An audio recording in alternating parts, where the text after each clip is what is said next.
ultra expandable and upgradable at 6 bays and 6 slots, including AGP.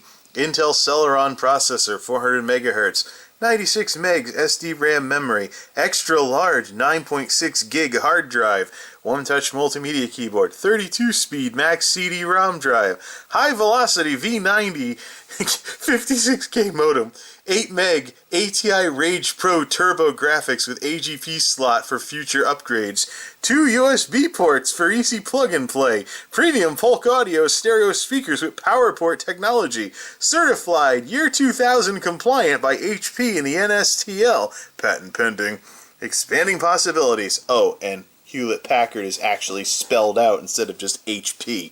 Past HP's, except for there, 1,000-point inspection, award-winning customer care service and support with our 3-minute phone response promise. Intel Inside Celeron, used to be, designed for Windows 98. Yeah, I'm totally glad I didn't get rid of this piece of junk and want to put some hardware in that's way newer than the system. Well now, not so bad looking for a bunch of computers that don't work. You think? Got a veritable technology graveyard going here, except for that laptop with the flaky screen. Maybe the rest of it died, who knows? Things have been dropping like flies around here lately, and not just because I dismantled them like those two. Anyways, wrong button, back off. So, first order of business, for the people that chimed in on the comments last go-round, if you start a system with no RAM, you get a beep code. As a matter of fact, that's one way to build a computer and make sure everything works, is to add the parts one at a time, apply power, and see if you get the right postcode. That's been the thing for years. So if there are motherboards out there that just won't respond instead of popping an error message if there's no RAM installed, then the OEMs are definitely cutting back features in this day and age, because I explicitly remember folks testing computers as they built them by turning them on and seeing what postcode they got. Okay, there's no processor. Let's listen for that one. All right, let's put the processor and listen for no VGA. Okay, let's put the VGA in. Let's listen for no RAM, all the way through until everything worked. So it was a way for them to know that everything was good. Until they did their burn-in test, of course. But, yeah, so it's definitely going to be... I'm going to be doing some part swapping. And what I want to do in terms of making this a constructive learning experience with what happened with Tuxedo and everything else I want to mess around with is basically, up to this point, I haven't really benefited much from what I've heard for years about building your own computers. That it's better to build your own systems because when something breaks, it's cheaper to fix. Here's the problem. The stuff I have usually doesn't break. This is the first time I've had to actually repair some stuff like this. Most of the time I upgrade away, or I buy a new system, or I retire an old system, or something like that. But I almost have never gotten a chance to actually experience things not being anywhere near as expensive. Of course, I also swap my own parts and everything, so that has a lot to do with it. I've seen some of the Geek Squad rates for things like $100 to install a program. Really? They did that at one point? Man, Technophobia has a hefty price tag nowadays. But anyways, the thing is, the thing with all of this is, let's use this as a learning experience. Of course, losing Tuxedo was definitely a learning experience when it came to, overclocking, and basically don't do it. What exactly, other than, bragging rights, like, oh, I got this thing to go 27% faster. What exactly is there in overclocking these days, especially with how cheap AMD processors are going to get when the Zen/Ryzen comes out? You get all the old construction chip stuff that's never-ending clearance, but it won't move because people don't want to buy it because they know it's not anywhere close to the best anymore. But ultimately it will move because some people out there just want a cheap computer. So it's that should be interesting to watch. But what exactly are the benefits in overclocking these days when it's not that hard to get a decent system at a decent price? As long as we don't let Intel go too crazy with the processor monopoly, we'll be fine. Quit worrying. Now, I think overclocking is more a matter of bragging rights when you talk about what kind of speed you can get out of what specific type of equipment. But it's a niche thing to do, but it does put extra wear and tear on your components, kind of like I just did to that motherboard in there. I still think the processor's okay. I'd be very surprised if the processor was dead too, although I did partially delit it and bend a pin when I tried putting the third-party cooling in earlier. Yeah, the heatsink compound got like concrete on that thing. It wasn't a good experience. So, yeah, also, I think both Gigabyte boards might have died at once here, but I gotta, do some testing with the power supply as well to see if there's any power supply issues we have to resolve as well. But this board over here also randomly turns on and off, so I gotta do some poking around with that. Could be the power supply not providing proper power to it, but thing turning on and off, not a good sign. Although most of my stability problems that I've had with computers over the years have been directly related to the power supply, you can only blame the power supply so much. But definitely got to get some testing going. Maybe a new power supply for Monolith as well. One that's a little more modern, which will free one up that actually has 24 pins in the works to test these others to make sure they're not flaking out. A little bit of shuffling that, though. The key is, though, no full systems. So, okay, Tuxedo. I have a motherboard en route from Newegg that will not be here in time for Christmas. It's an MSI board, AM3 Plus, but backward compatible with AM3 processors, and that's the target market, actually. Because there's all these people out there still buying Phenoms on eBay and stuff. There are all these people out there that are still buying Phenoms on eBay, probably because they're better than a lot of AMD's newer processors, despite the power inefficiency, except for the very top of the FX line, where the FX series starts to step on their toes.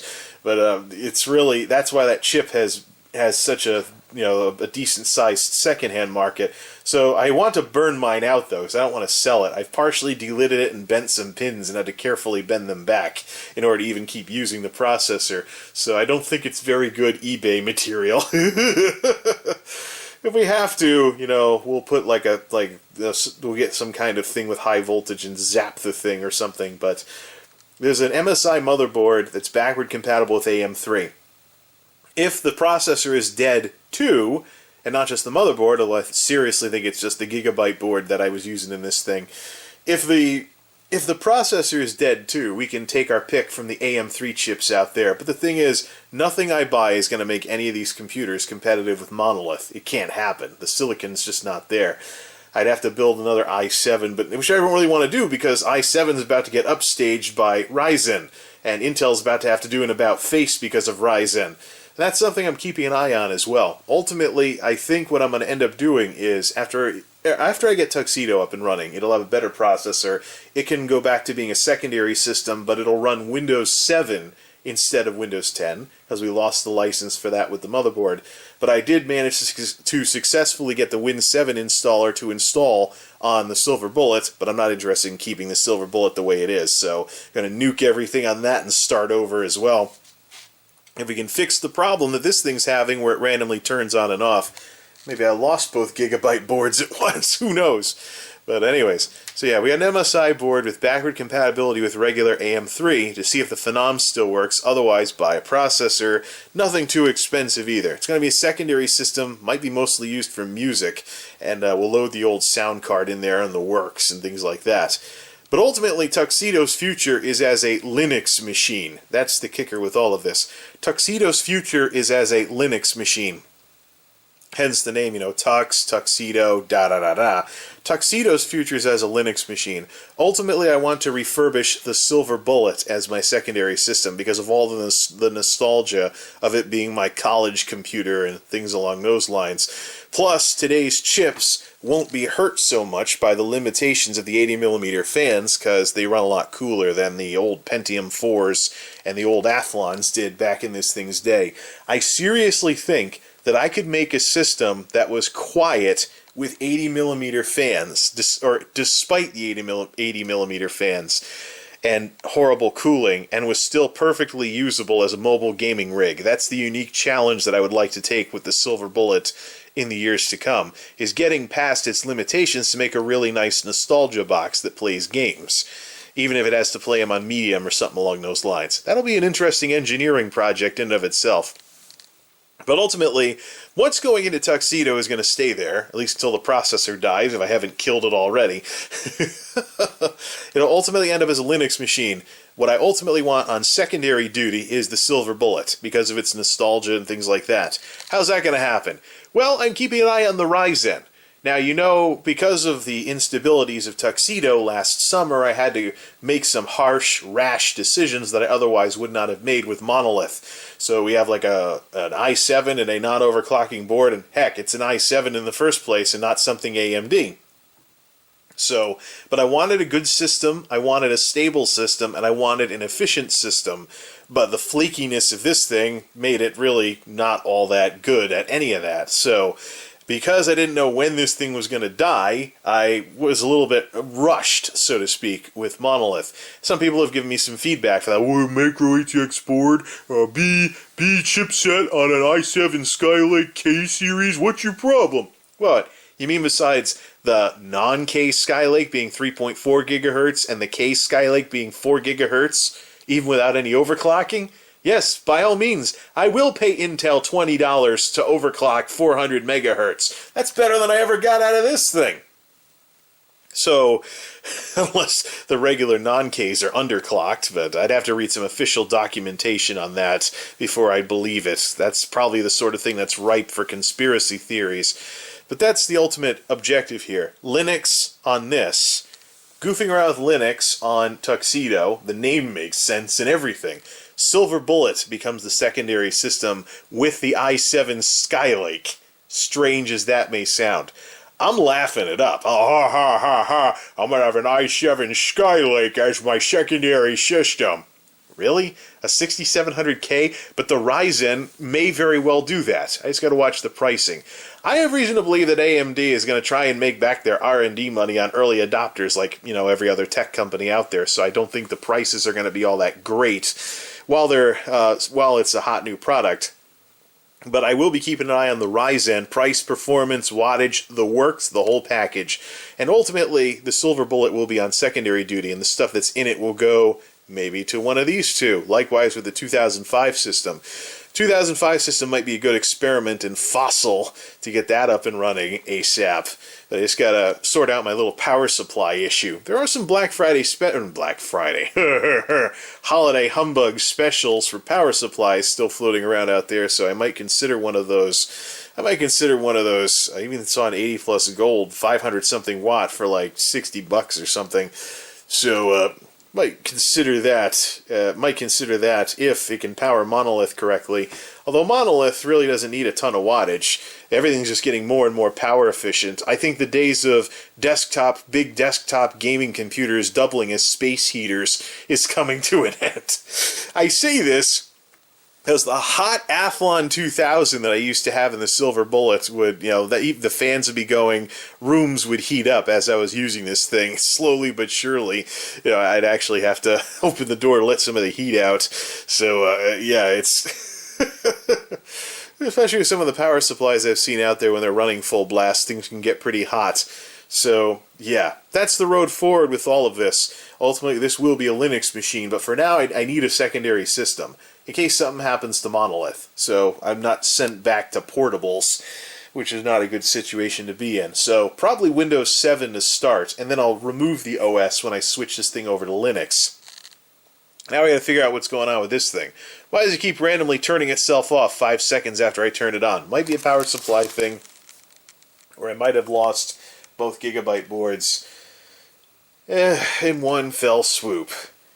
And of course, eventually it will have an i7 Skylake inside this really old case. I think that kind of counts as a sleeper type machine. Something.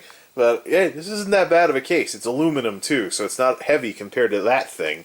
But anyways, as for these two, got some plans here and there. Maybe the Core 2 Duo or something like that. Replacement motherboard for Core 2 Duo if that one's dead. And of course the 2005 system. I think after a few part swaps, we'll probably be able to have a little bit more fun with these systems than is currently the case right now. But we just got to swap the parts. So this is going to be when I get to experience what folks have been saying all along. Yeah, build your own computers. It costs less to fix them when they break. Well, we very much have some broken computers to address at this point. The fun part is, when all this is said and done, we're going to have some systems with some concentrated coolness. And they're all going to have compelling reasons to use them and not the others, and they'll all have something we can do with them. Cool. I was hoping this place wouldn't turn too much into a junkyard, so of course the recycling run will be next week to cap off the great sift and get rid of some more old electronics and declutter things still further. Indeed, I very much look forward to the day when these old storage totes can be a thing of the past. Speaking of things of the past, maybe it's time to get rid of the hand-me-down furniture, too, with the duct-tape side of the chair. That would mean losing the plaid sofa from the Ashen's Prestigious, though. But hey, he uses a brown sofa. I'm tossing around the idea of some kind of futon. But whatever. So, I also want to recycle that case, too, if there's no way to fix this door. Look at this. Doesn't stay closed. It's a shame. That's a good Antec case. It just doesn't stay closed. Whatever. This is MultimediaJay, signing off. Thanks for stopping by.